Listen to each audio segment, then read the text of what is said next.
ونستعينه ونستغفره ونؤمن به ونتوكل عليه ونعوذ بالله من شرور أنفسنا ومن سيئات أعمالنا من يهده الله فلا مضل له ومن يضلل فلا هادي له ونشهد أن لا إله إلا الله وحده لا شريك له ونشهد أن سيدنا ومولانا محمدا عبده ورسوله أما بعد بھئی یہ حرام کام کیوں کرتے ہو؟ تمہیں خدا کا خوف نہیں ہے؟ عذاب سے ڈرنا چاہیے.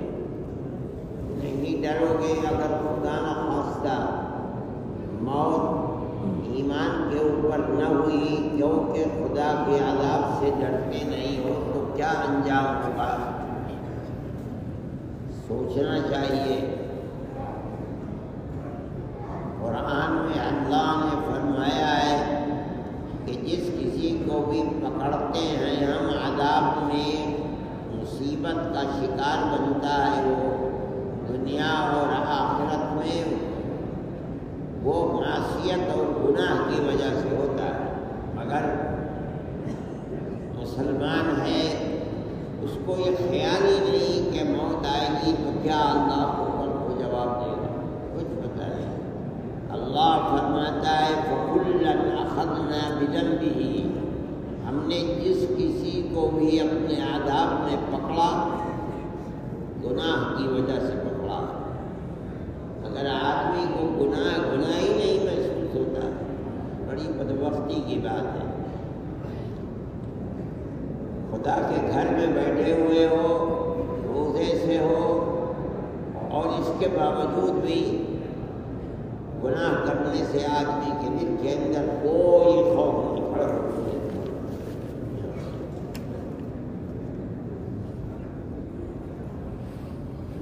میں بڑی مختصر سی بات کر کے چھٹی کروں گا، میری بھی طبیعت ٹھیک نہیں ہے. یا ایھا الناس کلوا مما فی الارض حلالا طیبا ولا تتبعوا خطوات الشیطان. اے لوگوں، زمین کے اندر جو بھی نعمتیں ہیں ان کو کھاؤ. شرط یہ ہے کہ حلال کو کھاؤ، حرام کو نہ کھاؤ. جو چیز تمہارے جسم میں لگے، مفید ہو، فائدہ دینے والی ہو اور حلال دونوں چیزیں اس کو کھاؤ. یہ اللہ کا حکم ہے. حضرت عبداللہ ابن عباس رضی اللہ تعالی عنہ فرماتے ہیں کہ یہ آیت نبی کریم علیہ السلام کے سامنے پڑھی گئی جو ایک صحابی ہیں حضرت سعد بن ابی وقاص رضی اللہ تعالی عنہ. وہ کھڑے ہوئے اور کہا کہ یا رسول اللہ ادعو اللہ لی ان یجعلنی مستجاب الدعوہ، اللہ سے میرے لیے دعا کر دیجیے کہ اللہ مجھے مقبول دعا والا بنا دے. یعنی میں جو دعا کروں میری دعا اللہ قبول فرمائے. مجھے ایسا ملکہ اللہ کی طرف سے ایسی قربت مجھے میسر ہو جائے کہ میں جو مانگوں میری دعا مقبول ہو جائے. اللہ کے نبی نے اس وقت ان کے لیے دعا نہیں فرمائی. ان کو وہ بتایا کہ جس کی وجہ سے وہ مقبول دعا والے ہو سکتے ہیں. وہ کیا ہے؟ ایک لفظ میں بتایا یا سعد اقف مطعمك تكن مستجاب الدعوة، ایسا اپنے کھانے پینے پہننے اپنے کمائی کو حلال کر دے، جو دعا مانگے گا وہ دعا قبول ہوگی۔ یعنی تیرے پیٹ کے اندر جو رزق جا رہا ہے حلال ہونا چاہیے، حرام نہ ہو۔ اگر حرام ہوگا اور تو جس زبان سے مانگ رہا ہے اس زبان میں طاقت حرام کھا کر بنی ہے، جن ہاتھوں کو اٹھا کر دعا کر رہا ہے ان ہاتھوں میں طاقت حرام کھا کر بنی ہے، تو تو مانگے گا تو اللہ تیری دعا کو قبول نہیں فرمائے گا۔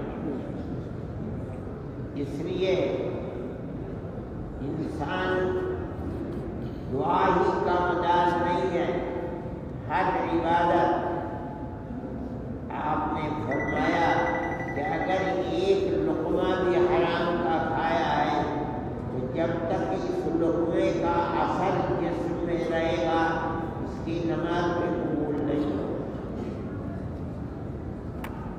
اس کا مطلب یہ ہے کہ اگر حرام کھاتا ہے نماز پڑھتا ہے تو نماز مقبول نہیں ہوگی، روزہ رکھتا ہے تو روزہ مقبول نہیں ہوگا۔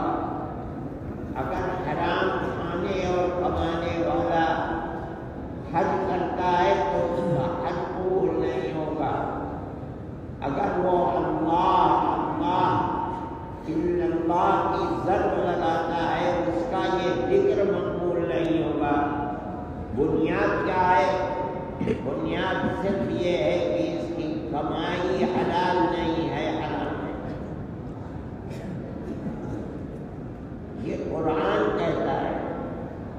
یہاں ایک بہت بڑا مجمع ہے جو اللہ کا ذکر کرنے کے لیے آئے ہیں اور رمضان کے اندر اخیر عشرہ خاص طور پر گزارنے کی طلب ہے تاکہ اللہ کی رضا میسر ہو سکے۔ جہاں ہیں مسجد کے اندر اللہ کی عبادت کرتے ہیں، لیکن اس بات کو سمجھنا چاہیے کہ کوئی عبادت کوئی دعا بغیر اس کے مقبول نہیں ہے کہ وہ اپنی کمائی اپنے کھانے کو اپنے پہننے کو حلال بنائے۔ اگر اس کے اندر حرام کی ملاوٹ ہوئی ہے تب بھی اس کی عبادت قبول نہیں ہوگی۔ وہ رو رو کر کے دعا مانگے گا اس کی دعا قبول نہیں ہوگی۔ یہ اللہ کا حکم ہے۔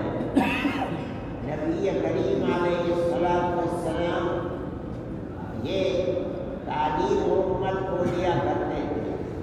حضرت سعد رضی اللہ تعالی عنہ کو یہی تعلیم دی کہ تم اپنے کھانے کو حلال کرو، جو مانگو گے جو دعا مانگو گے اللہ اس دعا کو قبول کرے گا۔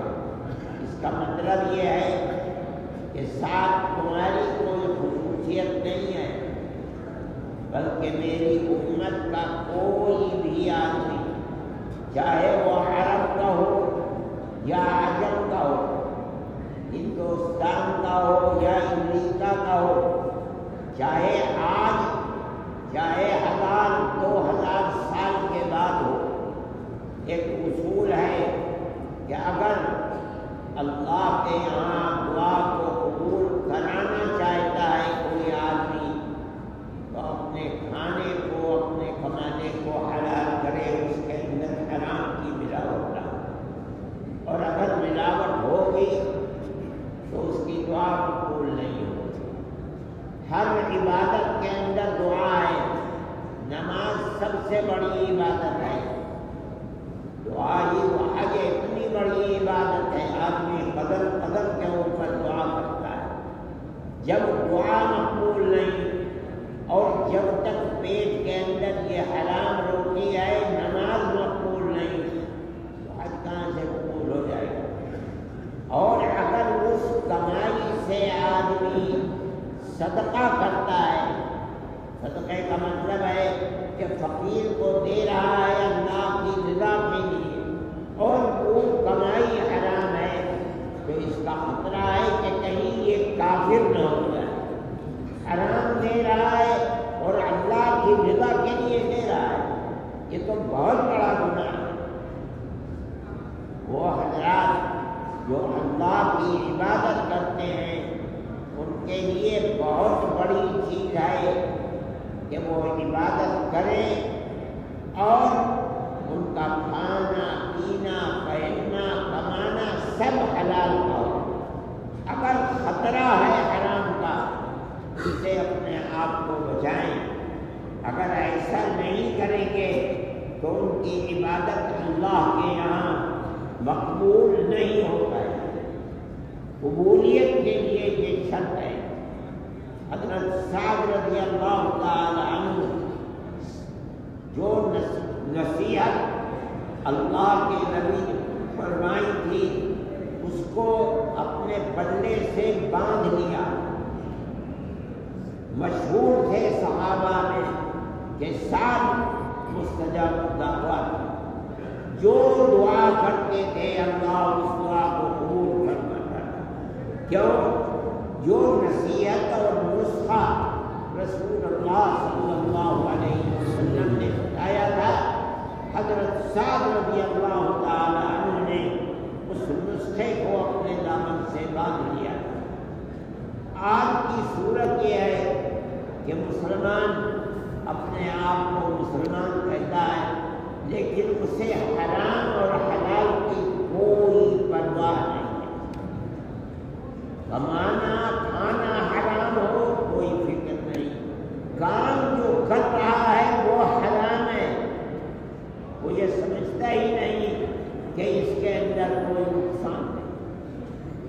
صحابہ کرام رضوان اللہ علیہم اجمعین یہ کیا کرتے تھے کہ اپنی روزی کو دیکھتے تھے، اگر ذرا بھی خطرہ اس کا ہے کہ اس کے اندر کوئی چیز حرام ہوگی اپنے آپ کو بچاتے تھے۔ کیوں؟ اللہ کے نبی نے یہ فرمایا اور قرآن کے اندر اللہ نے یہ فرمایا۔ رمضان کی ان گھڑیوں کو خاص طریقے پر سمجھنا چاہیے کہ اللہ تعالی نے جو فرمایا ہے اپنی زندگی میں عہد کرتے ہیں کہ اپنے آپ کو ہر حرام سے بچائیں گے۔ میرے بھائی، رمضان کے 2 حصے گزر چکے، اب یہ آخری حصہ ہے۔ اللہ نے ہمارے اوپر کرم فرمایا ہے، عنایت فرمائی ہے کہ ہمیں زندگی عطا فرمائی، یہاں تک کہ ہم ان دن اور راتوں تک پہنچ گئے جو اللہ تعالیٰ کی مغفرت اور رحمت کی خاص راتیں ہیں۔ آج تک 20 دن گزرنے کو ہیں، پہلا عشرہ، پہلے 10 دن یہ اللہ کی رحمت کے دن اللہ کے نبی نے بتائے ہیں، اور دوسرے 10 دن یہ مغفرت گناہوں کی معافی کے دن اور رات ہیں۔ آج سے جو دن اور رات آ رہے ہیں، کل سے 10 دن کے، جس میں آپ اعتکاف کر رہے ہیں، اللہ کے نبی نے فرمایا یہ تو جہنم کے عذاب سے آزادی کے خاص طریقے کے اوپر دن اور رات ہیں۔ ان کو اللہ کی بہت بڑی رحمت سمجھنا چاہیے۔ ان دن اور راتوں میں اپنے آپ کو گناہوں سے بچانا چاہیے، عہد کرنا چاہیے کہ اے اللہ ہم کبھی گناہ نہیں کریں گے، ہم نے جو گناہ کیے ہیں انہیں معاف کر دیجیے۔ اس خاص طریقے کے اوپر اگر مومن اللہ سے دعا کرے گا اور یہ سمجھ کر کرے گا کہ مجھے گناہوں کو چھوڑنے کی بنیاد پر اللہ جہنم سے آزاد فرما دیں گے، تو مومن کے لیے یہ بہت بڑی نعمت ہے، بہت بڑا احسان ہے بندے کے اوپر کہ وہ یہ دعا کرے اور اللہ تعالیٰ اس کو جہنم سے آزاد فرما دے۔ اصل میں تو آزادی رمضان کی ہر رات میں ہے۔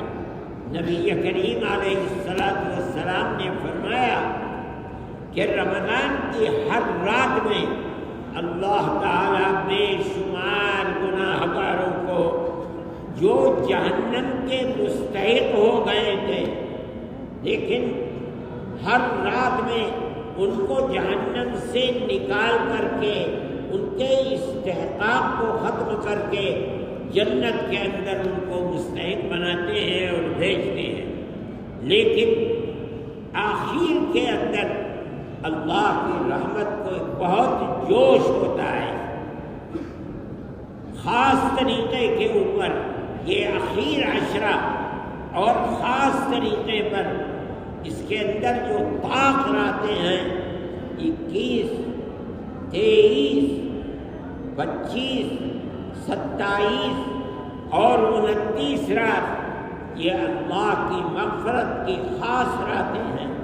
اس لیے گناہوں سے بچنا چاہیے اور اللہ تعالیٰ سے دعا کرنی چاہیے کہ اے اللہ جو گناہ ہم نے کیے ہیں انہیں معاف فرما دے۔ اللہ معاف فرمائے تو اس کا بڑا احسان اور انعام ہے، اور چونکہ اس کی رحمت جوش میں ہے اس لیے دعا انشاءاللہ ان راتوں میں اور دنوں میں مقبول ہوگی، اور اللہ تعالیٰ کی رحمت کو جوش آئے گا، اور مومن کو اللہ تعالیٰ اگر جہنم کا استحقاق ہو بھی گیا ہے نکال کر کے اس کو جنتی بنائیں گے۔ اس لیے اپنے ذکر کے اندر خصوصیت سے بہت زیادہ متوجہ ہونا چاہیے، رو رو کر دعا کرنی چاہیے۔ جو گناہ ہو چکے ہیں ان کی مغفرت صرف استغفار اور رو کر کے اللہ سے یہ کہنا کہ اے اللہ جو گناہ ہوئے ہیں انہیں معاف فرما دے، اب میں یہ گناہ نہیں کروں گا۔ یہی معنی ہے توبہ کے، استغفر اللہ ربی من کل ذنب واتوب الیہ، اور میں گناہ چھوڑ کر اللہ کی طرف متوجہ ہوتا ہوں۔ یہ دعا کرنی چاہیے، اور اس دعا کے کرنے سے ہماری کشتی پار ہو جائے گی اگر اللہ کی توجہ اور عنایت ہماری طرف ہو گئی، اور ضرور ہوگی، اس لیے کہ اس وقت اللہ کی رحمت کو جوش ہوتا ہے۔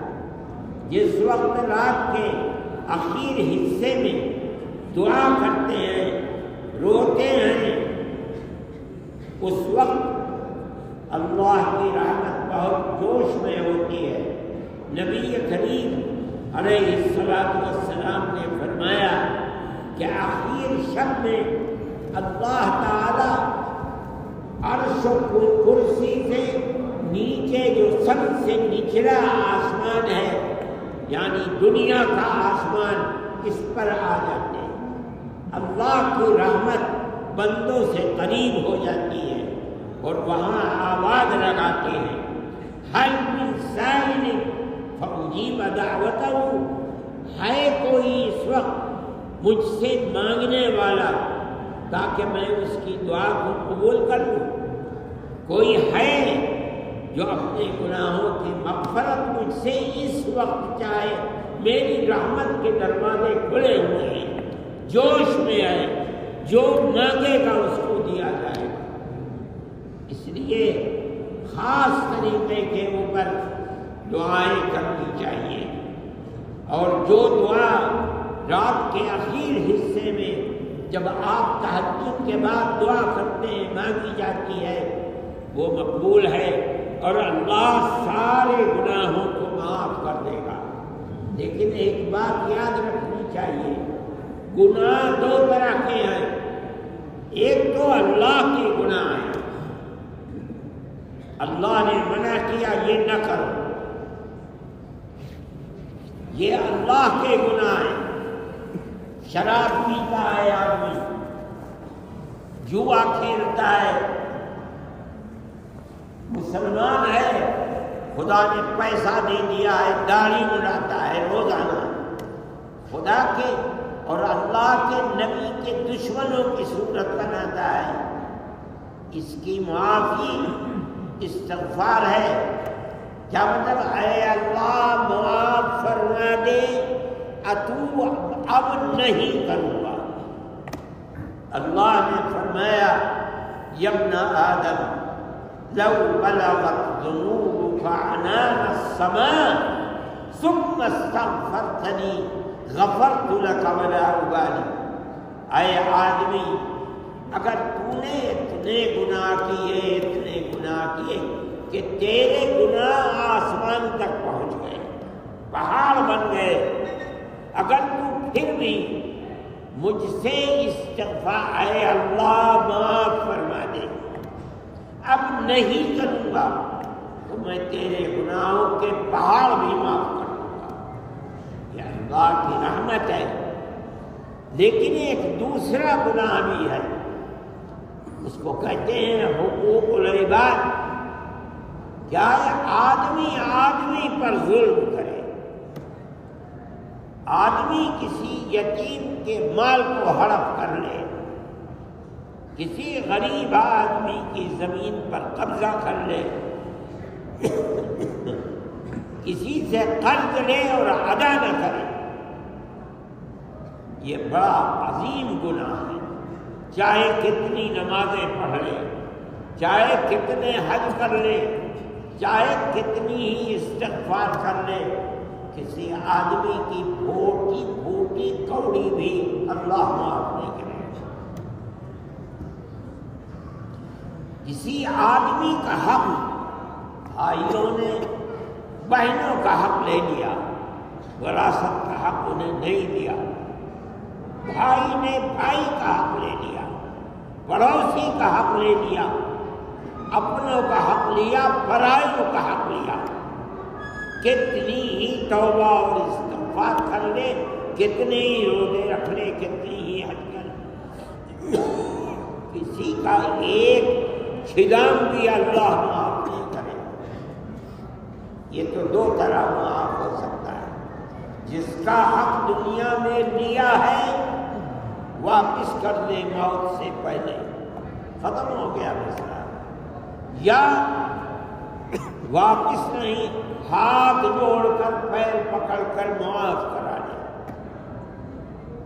اگر اس نے معاف کر دیا، اللہ کے یہاں کوئی دار و گیر نہیں ہے، اس کو سمجھنا چاہیے۔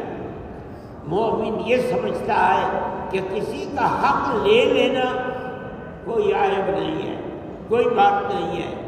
یہ اتنا بڑا گناہ ہے کہ قیامت کے دن اپنی نمازیں، اپنے روزے، اپنے حج، اپنے عمرے، سب کچھ ہی اس گناہ کے نتیجے میں ضبط ہو سکتے ہیں اور ختم ہو جائیں گے۔ اس لیے میرے بھائی، ذکر کرنے والوں کو خاص طور پر اور عام طور پر ہر مومن کو یہ عہد کرنا چاہیے کہ جو گناہ ہم سے ہو گئے وہ غلطی ہے، اے اللہ ہمارے گناہوں کو معاف فرما دے۔ ہم توبہ کرتے ہیں، جو کیا اس سے واپس آتے ہیں، ہمارے گناہوں کو معاف فرما دے۔ اور اگر کسی کا حق ہے گردن کے اوپر تو یہ سمجھے کہ وہ اتنا بڑا گناہ ہے، اللہ اسے معاف نہیں کرے گا۔ یہ تو دو طرح سے معاف ہو سکتا ہے بس، یا تو اس کا حق اس کو واپس کر دیا جائے، یا اس سے ہاتھ جوڑ کر پیر پکڑ کر معاف کرا دیا جائے۔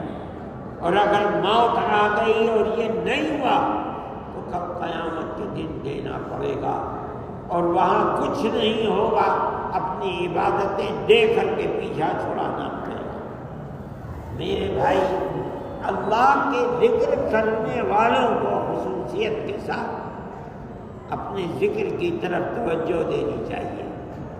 صوفیہ کہتے ہیں کہ ذکر کا فائدہ جب ہی ہوگا جو ذکر کر رہا ہے اس کے معنی کیا ہے، ان معنی کو دھیان میں رکھ کر ذکر کریں۔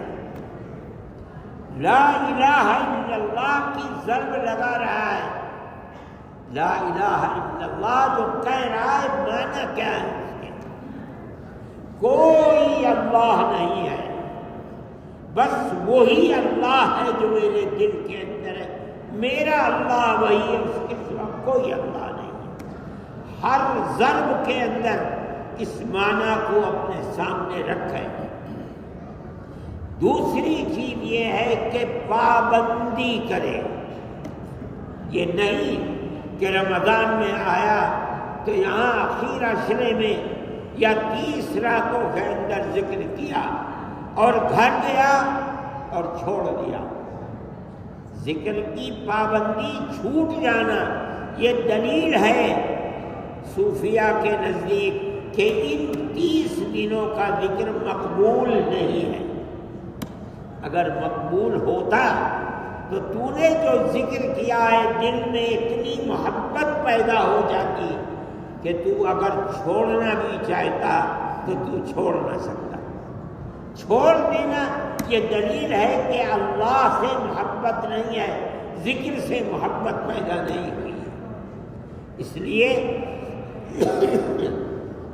بڑے بڑے صوفیہ کہتے ہیں کہ ذکر کرنے والے کو خاص طریقے پر خیال کرنا چاہیے۔ اس کے 3 درجے ہیں، خوب غور سے سنو۔ سب سے پہلا درجہ ہے کہ ذکر کرنے والا ذکر پر سوار ہو جائے۔ جس طرح سواری پر سوار ہوتا ہے کہ سواری چھوٹنے نہیں پاتی، لگام اس کے ہاتھ میں ہوتی ہے، اسی طرح ذکر کرنے والا ذکر کے اوپر سوار ہو جائے۔ اگر دنیا کے کام، دنیا کی مشغولیت چاہتی ہے کہ ذکر آج چھوڑ دوں، ذکر کرنے والا ذکر پر اس طرح سوار ہو کہ کچھ بھی ہو جائے میں ذکر نہیں چھوڑوں گا۔ دنیا کی مشغولیت، دنیا کے کام یہ چاہتے ہیں کہ ذکر کرنے والا آج ذکر نہ کرے، لیکن ذکر کرنے والا اس طرح سوار ہے ذکر کے اوپر کہ دنیا میں کچھ بھی ہو جائے میں ذکر چھوڑوں گا نہیں۔ اس کا مطلب ہے گویا کہ ذکر کرنے والا ذکر پر سوار ہو گیا ہے، چھوٹنا نہیں ہے۔ حضرت رحمت اللہ علیہ کے ساتھ ہوائی جہازوں کے اندر ان کے متبعین سفر کرتے تھے، مگر 12 تسبیح چھوٹتی نہ، ہوائی جہاز میں بیٹھ کر 12 تسبیح کیا کرتے تھے۔ کوئی جگہ ایسی نہیں کہ جہاں چھوٹ سکے۔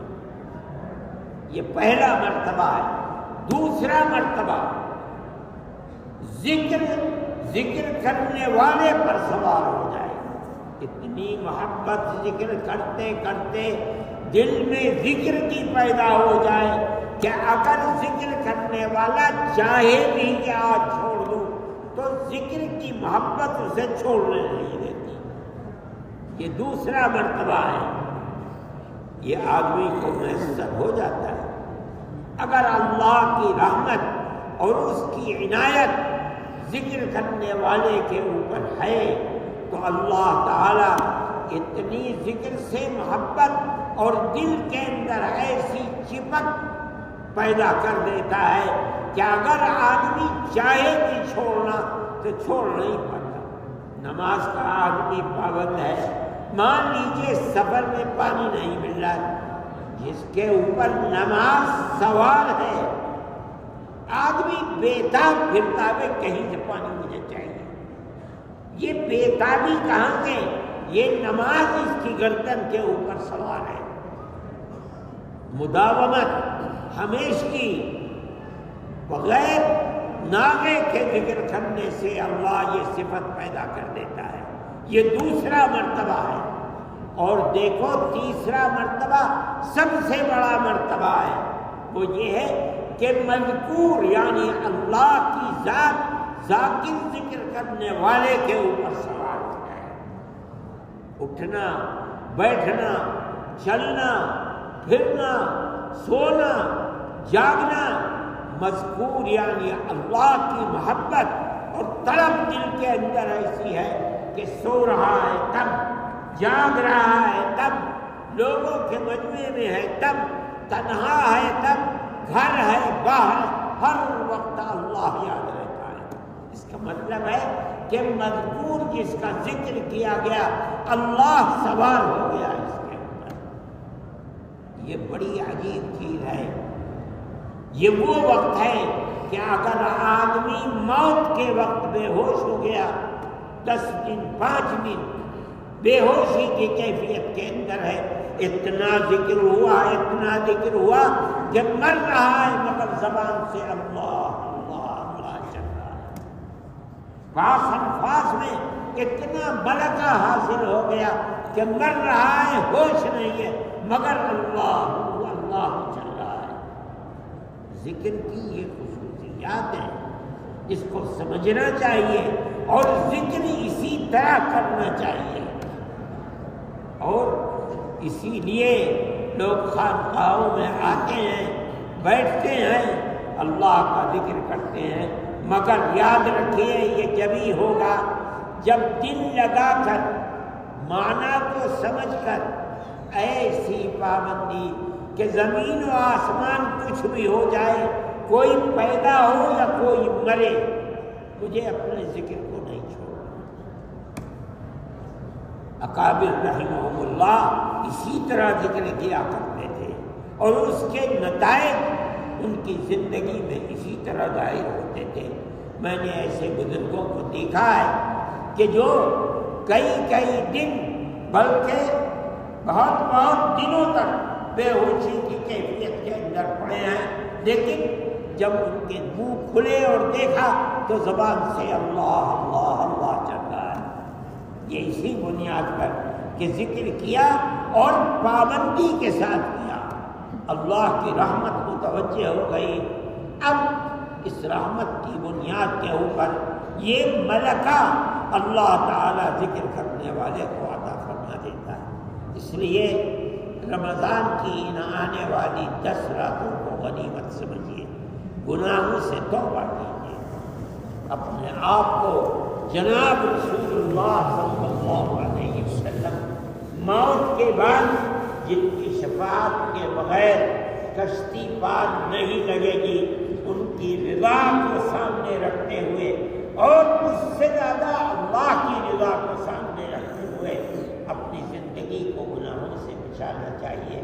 اللہ ہم سب کی دنیا اور آخرت کو آباد فرمائے. دنیا کو بھی اللہ کے نبی اور اللہ کے حکم کے مطابق گزارنے کی توفیق عطا فرمائے اور آخرت میں بھی اللہ تعالی ہمیں گناہوں سے پاکی کی بنیاد پر ہمارے چہروں کو سیاہی سے بچا کر اللہ تعالی سفید اور نورانی بنائے. یوم تبیض وجوہ وتسود وجوہ.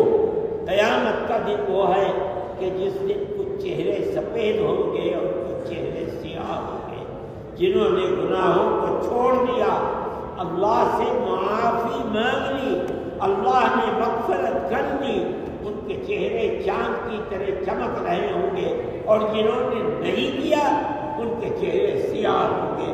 اللہ ہمارے اوپر کرم فرمائے ہماری قبر کی منزل کو بھی آسان فرمائے اور میدان محشر میں بھی اللہ ہمارے چہروں کو سفیدی عطا فرمائے گناہوں سے حفاظت فرمائے. وآخر دعوانا ان الحمد للہ رب العالمین. لم یلد ولم یولد ولم یکن له کفوا احد. اے اللہ ہمارے دل کے اندر گناہوں سے نفرت پیدا فرما دے. جس چیز سے آپ راضی نہیں ہیں ان کی نفرت ہمارے دل میں پیدا فرما دیجیے اور جس چیز سے آپ اور آپ کے حبیب حضرت محمد صلی اللہ علیہ وسلم راضی ہیں اس کی محبت ہمارے دلوں کے اندر پیدا فرما دے. اے اللہ ہر نفرت ہمارے دل میں پیدا فرما، ہمیں گناہوں سے بچا۔ اے اللہ رمضان کی ان مبارک راتوں میں ہماری مغفرت فرما دے، ہمیں جہنم سے آزاد فرما دے۔ یہ رات اور دن عتق من النار، جہنم سے آزادی کے رات اور دن ہیں۔ اے اللہ آپ نے ہمیں توفیق دی روزے رکھنے کی، اب ہمیں توفیق عطا فرما دیجئے جہنم کی آزادی کی طلب کی۔ اے اللہ ہم آپ سے بھیک مانگتے ہیں، آپ ہم پر کرم فرما دیجئے، ہمیں گناہوں سے آزاد فرما دیجئے۔ ہم اپنے گناہوں کی وجہ سے جو جہنم کے مستحق اگر بنا دیے گئے ہیں تو آپ اپنے فضل سے ہمیں جہنم سے نکال کر جنت کا مستحق بنا دیجئے۔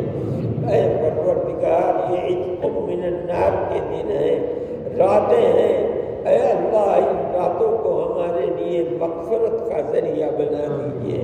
اے اللہ ہمیں اپنے فضل و کرم سے نوازیے، ہمارے اعزاء اور اقرباء کو فضل و کرم سے نوازیے، ہماری اولاد کو عفت و پاک دامنی عطا فرمائیے، حیا ایمانی عطا فرمائیے۔